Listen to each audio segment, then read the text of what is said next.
હાલ ઉનાળાની ઋતુ ચાલી રહી છે, જેને લઈને રાજકોટ શહેરમાં આગામી સમયમાં પાણીનો પ્રશ્ન ન થાય તેને લઈને તંત્ર એલર્ટ મોડમાં જોવા મળી રહ્યું છે। આ અંગે રાજકોટ કમિશનર આનંદ પટેલે સમગ્ર માહિતી આપતા જણાવ્યું કે સૌની યોજના અંતર્ગત આજી ન્યારી ડેમમાં પાણી નાખવામાં આવ્યું છે, જેમાં આગામી સમયમાં જો વધુ પાણીની જરૂર પડશે તો સંકલન કરીને મંગાવવામાં આવશે।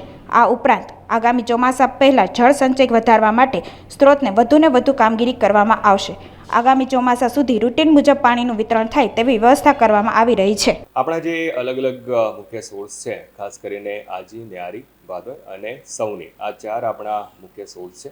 આ સોર્સના માધ્યમથી જ આપણે અલગ અલગ વિસ્તારોમાં પીવાનું પાણી પ્રોવાઈડ કરતા હોઈએ છીએ। આજી ન્યારી ડેમ છે, એ ડેમમાં જે આપણે સૌની યોજનાના પાણી ઉમેરવાની વાત હતી, જેથી કરીને આગામી ચોમાસા સુધીમાં પાણીનો કોઈ પ્રશ્ન ઉપસ્થિત ન થાય, એ પ્રમાણેની આપણને આજી અને ન્યારી બંનેમાં પાણી મળ્યું છે અને હજુ પણ જેમ જરૂરિયાત હશે એ જરૂરિયાત પ્રમાણે સંબંધિત વિભાગ સાથે સંકલન કરી આપણે એમાં કાર્યવાહી કરી રહ્યા છે। એ ઉપરાંત આગામી વર્ષ માટે જળસંચયનું કામ પણ મેક્સિમમ થાય, જેથી કરીને જે નાના મોટા બીજા પણ પ્રશ્નો પાણી રિલેટેડ હોય તો એ જળસંચયના કામ ઉપર પણ આ વખતે આપણે સારું એવું ફોકસ કરી રહ્યા છે। એટલે ખાસ કરીને ટ્યુબવેલનું રિચાર્જ કરવાની કામગીરી હોય, નાના મોટી જગ્યાએ ચેકડેમ બનાવવાની કામગીરી હોય, એ કામગીરી પણ આપણે આગામી ચોમાસા પહેલાં કરવા માગીએ છીએ।